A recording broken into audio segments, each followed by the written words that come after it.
അനാഥകളുടെ സംരക്ഷകനെ. അതുകൊണ്ടാണ് ഞാൻ ഇന്നലെ പറഞ്ഞത്, എനിക്ക് അനിവചനീയമായ സന്തോഷമുണ്ട്.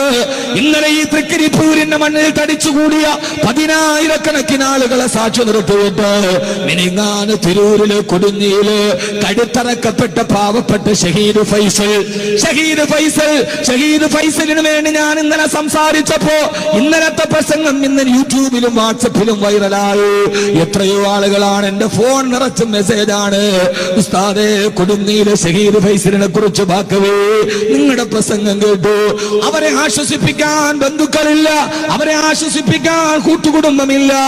പിതാവിനെ നഷ്ടപ്പെട്ട് പൊട്ടിക്കരയുന്ന മക്കൾക്കും ഭർത്താവിനെ നഷ്ടപ്പെട്ട ഭാര്യക്കും ആശ്വസിപ്പിക്കാൻ നമ്മൾ മാത്രമേ ഉള്ളൂ. ഇന്നലത്തെ നിങ്ങളുടെ പ്രഭാഷണം അവർക്കൊരാശ്വാസമായി, ദുഃഖിക്കുന്ന കൊടിഞ്ഞക്കാർക്ക് ആശ്വാസമായി. ആരാണ് മുസ്ലിം എന്നറിയുമോ? ആരാണ് പ്രവാചകൻ എന്നറിയുമോ? തിരൂരിലെ കൊടിഞ്ഞി മഹല്ലിനെ ഞാൻ ആദരിക്കുകയാണ്. ഈ 10,000-ങ്ങളുടെ സദസ്സ്, അവിടുത്തെ കുറെ ചെറുപ്പക്കാരൊരു പരിപാടിക്ക് വേണ്ടി എന്നെ ക്ഷണിക്കാൻ ഈ അടുത്ത സമയത്ത് വന്നിരുന്നു. 99% മുസ്ലിമീങ്ങൾ തിങ്ങിപ്പാർക്കുന്നിടത്ത് ഒരു പാവപ്പെട്ട മുസ്ലിമിന് 2 വർഷം മുമ്പ് ഇസ്ലാമിലേക്ക് കടന്നു വന്ന ഒരു പാവപ്പെട്ട മുസ്ലിമിന് ഇരുട്ടിൽ പതിയിരുന്നിട്ട് നിട്ടൂരമായി കൊല ചെയ്തിട്ടും 99% മുസ്ലിമീങ്ങൾ തിങ്ങിപ്പാർക്കുന്ന കൊടിഞ്ഞിയിൽ ഒരു മുസ്ലിം പോലും ഒരു ഹിന്ദുവിന്റെ ശരീരത്ത് തൊട്ടില്ല, ഒരു വീടിന് കല്ലെറിഞ്ഞില്ല, ഒരു വ്യാപാര സ്ഥാപനം തകർക്കപ്പെട്ടില്ല. 99% മുസ്ലിമീങ്ങൾ ഇരുട്ടിന്റെ കാവൽക്കാരെ കേട്ടുകൊള്ളുക, തിരിച്ചു വിളിക്കാൻ അറിയാത്തത് കൊണ്ടല്ല, പകരം വീട്ടാൻ സന്തട്ടമുള്ളത് കൊണ്ടല്ല. ഞങ്ങളുടെ ഹബീബായ നബി തങ്ങൾ ഞങ്ങളെ പഠിപ്പിച്ചത് അങ്ങനെയല്ല. വിശ്വാസിയെ കൊല്ലാൻ, വിശ്വാസത്തെ കൊല്ലാൻ കഴിയില്ല. ആരെങ്കിലും ഒരാൾ ചെയ്തതിന്റെ പേരിൽ ഒരു ഹിന്ദു സമൂഹത്തെ നിങ്ങൾ തിരിച്ചു പ്രത്യാക്രമിക്കരുത്. ജഅഫർ റളിയല്ലാഹു തആല അൻഹുവിന്റെ പ്രിയപ്പെട്ട കുടുംബത്തെയും ഭാര്യയെയും ആശ്വസിപ്പിച്ച ലോകത്തിന്റെ പ്രവാചകന്റെ വാക്കുകൾ കടമെടുത്തിട്ട് ഇറങ്ങിപ്പോയ തന്റെ ഭാര്യാപിതാവിനെ കൂട്ടാൻ രാവിലെ ഇറങ്ങിപ്പോയ ഷഹീദ് ഫൈസൽ അറിയുമോ? തൃക്കരിപ്പൂര ചെറുപ്പക്കാരാ, ഷഹീദ് ഫൈസലെ തഹജ്ജുദ് നമസ്കരിച്ചിട്ടാണ് വീട്ടിൽ നിന്നിറങ്ങിയത്. പാതിരാ സമയത്ത് തനിക്ക് ഹിദായത്തിന്റെ വെളിച്ചം തന്ന പടച്ചറപ്പിന്റെ മുമ്പിൽ തഹജ്ജുദ് നിസ്കാരം നിർവഹിച്ചു റെയിൽവേ സ്റ്റേഷനിലോട്ട് ഇറങ്ങിപ്പോയ ഫൈസൽ വഴിയരികിൽ കാത്തു നിൽക്കുന്ന തെമ്മാടികളുടെ കത്തിക്കരയാകുമ്പോ തന്റെ മുമ്പിലേക്ക് വന്ന് കിടക്കുന്ന നരകത്തിലേക്ക് പോകേണ്ട തനിക്ക് സത്യവിശ്വാസത്തിന്റെ വെളിച്ചം പകർന്നു തന്ന പ്രിയപ്പെട്ട ഭർത്താവ് തന്റെ മുമ്പിൽ മുറിവേറ്റ് കിടക്കുമ്പോ ആ പ്രിയപ്പെട്ട പെണ്ണ് കിടന്ന് പൊട്ടിക്കരയുമ്പോ പറയാ നമുക്ക് ഷഹീദ് ഫൈസലിന്റെ ഭാര്യയോട്, ഇല്ല, ഷഹീദ് ഫൈസലിന്റെ ആത്മാവ് ജഅഫർ റളിയല്ലാഹു അൻഹുവിനെ പോലെ സ്വർഗം അന്വേഷിച്ചുകൊണ്ട് പാറിപ്പറന്ന് നടക്കുകയാണ്.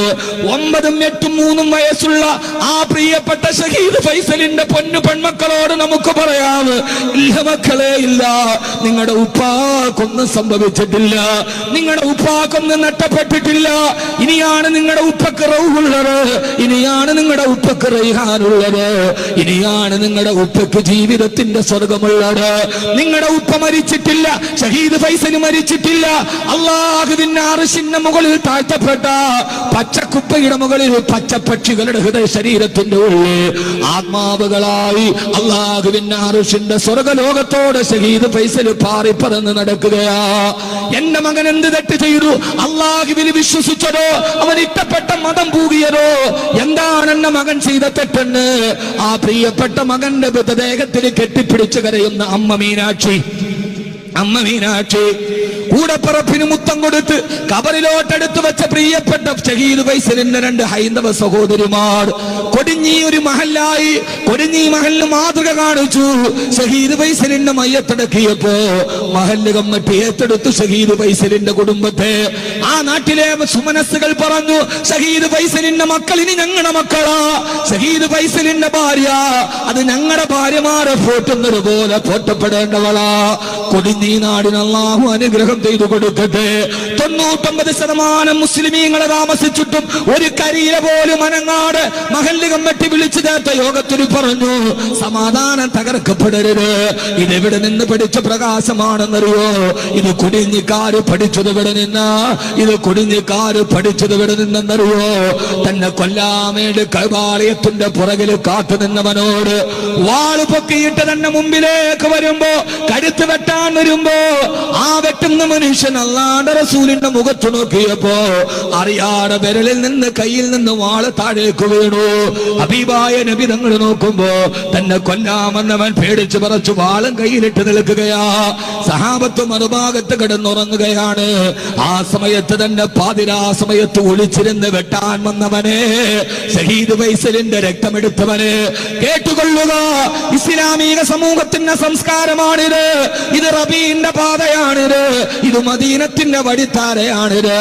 പാതിരാ സമയത്ത് തന്നെ ഒളിച്ചിരുന്ന് വെട്ടാൻ വന്നവന് തന്റെ മുഖത്തേക്ക് നോക്കിയിട്ട് കൈവറച്ച് വാളുതാട വീണപ്പോ ഇനി താൻ പെട്ടത് തന്നെ മുഹമ്മദിന്റെ അനുയായികളെ തന്റെ കരുത്തു വെട്ടുമെന്നുറപ്പായി.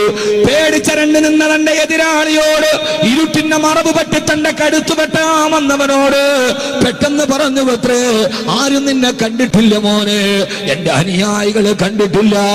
എത്രയും പെട്ടെന്ന് ഓടി രക്ഷപ്പെട്ടോ, എത്രയും പെട്ടെന്ന് ഓടി രക്ഷപ്പെട്ടോ. എന്റെ അനുയായികൾ എഴുന്നേക്കുന്നതിന് മുമ്പ് ഉമർ കണ്ടാല് വെറുതെ വിടില്ല, ഖാലിദ് കണ്ടാല് വെറുതെ വിടില്ല, സയ്യിദ് നിന്റെ തല വെട്ടിക്കളയും മോനെ. അതുകൊണ്ട് എത്രയും പെട്ടെന്ന് നീ ഓടി രക്ഷപ്പെടാൻ പറഞ്ഞപ്പോ ആ ലോകത്തിന്റെ സത്യത്തിന്റെ വാക്ക് കേട്ട് അല്ലാഹുവിന്റെ റസൂലിന്റെ കാൽപാദങ്ങളിലേക്ക് വീണ് അസ്ലംതു ബൈന യദയിൽ മുസ്തഫ, എന്റെ ഹബീബായ മുത്തിന്റെ ചാരത്ത് വെച്ച് ഞാൻ ഇസ്ലാം സ്വീകരിച്ച് അശ്ഹദു അല്ലാ ഇലാഹ ഇല്ലല്ലാഹ് വ അശ്ഹദു അന്ന മുഹമ്മദർ റസൂലുള്ളാഹ്, അശ്ഹദു അന്ന മുഹമ്മദർ റസൂലുള്ളാഹ്.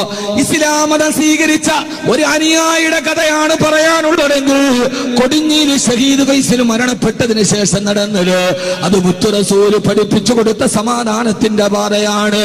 ഇൻഷാ അല്ലാഹ് തൃക്കരിപ്പൂർ ഈ സദസ്സിന് ഞാൻ പറയുന്നു, ഷഹീദ് ഫൈസൽ അവസാനം ബാക്കി വെച്ചൊരാഗ്രഹമുണ്ട്. അത് മാത്രം പൂർത്തിയാക്കാതെ ഫൈസൽ യാത്രയായി. എല്ലാവരോടും പറയുമായിരുന്നു അത്രേ, എനിക്കൊന്ന് ഉംറ ചെയ്യണം, എനിക്ക് എന്നെ ഹബീബായ മുത്തിന്റെ ചാരത്ത് നിന്നൊന്ന് സലാം പറയണം, എനിക്ക് അതരലൊന്ന് ചുംബിക്കണം.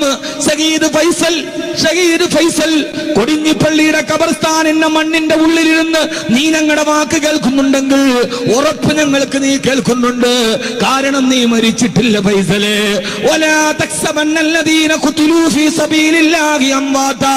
അല്ലാഹുവിന്റെ മാർഗത്തിൽ കൊല ചെയ്യപ്പെട്ടവർ അവര് മരിച്ചിട്ടില്ല, അവര് മണ്ണോട് ചേർന്നിട്ടില്ല. അങ്ങനെ കൊടിഞ്ഞിപ്പള്ളിയുടെ ഖബർസ്ഥാനിന്റെ മണ്ണിന്റെ അടിയിലിരുന്ന് സ്വർഗത്തിന്റെ മാലാഖമാരുടെ താരാട്ട് കേട്ട് ഫൈസലേ നീ ഞങ്ങളുടെ വാക്ക് കേൾക്കുന്നുവെങ്കിൽ മദീനയുടെ പച്ചക്കുബ്ബയിൽ പോയി സലാം പറയണമെന്നുള്ള നിന്റെ ആഗ്രഹം ബാക്കി വെച്ച് നീ മണ്ണിന്റെ അടിയിലേക്ക് പോകുമ്പോ ആ നിന്റെ ആഗ്രഹം നിനക്ക് വേണ്ടി ഞങ്ങൾ പൂർത്തീകരിക്കുകയാണ്. ഈ സ്വലാത്ത് മരണപ്പെട്ട ഷഹീദ് ഫൈസലിന്റെ മോഹത്തിന്റെ പൂർത്തീകരണമാക്കട്ടെ. അസ്സലാത്തു വസ്സലാമു അലൈക യാ റസൂലല്ലാഹ്. ഷഹീദ് ഫൈസലിന്റെ ആത്മാവിന് വേണ്ടി ഈ തൃക്കരിപ്പൂരിൽ റബീ പ്രഭാഷണത്തിന് വന്ന 10,000 ദുആ ചെയ്യുന്ന സലാം ചൊല്ലുകയാണ്. സ്വല്ലല്ലാഹു അലാ മുഹമ്മദ്. ഉറക്കേത് നമ്മുടെ സഹോദരന് വേണ്ടി ഹംസയെ പോലെ ഉഹദ് രണാങ്കണത്തിൽ കുടൽമാലകൾ ചിതറി വറിച്ചപ്പെട്ട് അല്ലാഹുവിന്റെ റസൂലിന്റെ കണ്ണുനീരിന് കാരണക്കാരനായ വഹ്ശി കൊന്നൊടുക്കിയ ഹംസയെ പോലെ കാലഘട്ടത്തിന്റെ ഹംസമാര് മരിച്ചിട്ടില്ല. കാലഘട്ടത്തിന് വീണ്ടും വീണ്ടും ഹംസമാരുണ്ടാകും. അല്ലാഹുവേ ഞങ്ങളുടെ ഷഹീദുകളെ നാളെ സ്വർഗത്തിൽ കാണാൻ നീ ഞങ്ങൾക്ക് തൗഫീഖ് നൽകണേ അല്ലാഹ്. ആദരവായ പ്രവാചകൻ നബി മുഹമ്മദ് മുസ്തഫ സല്ലല്ലാഹു അലൈഹി വസല്ലമ ലോകത്ത് ആരെതിർത്താലും ആര് കൊല ചെയ്താലും ഇസ്ലാം നിലനിൽക്കുക തന്നെ ചെയ്യും. അതിന്റെ പ്രഭയെ ഊതിവെടുത്താൻ കഴിയില്ല.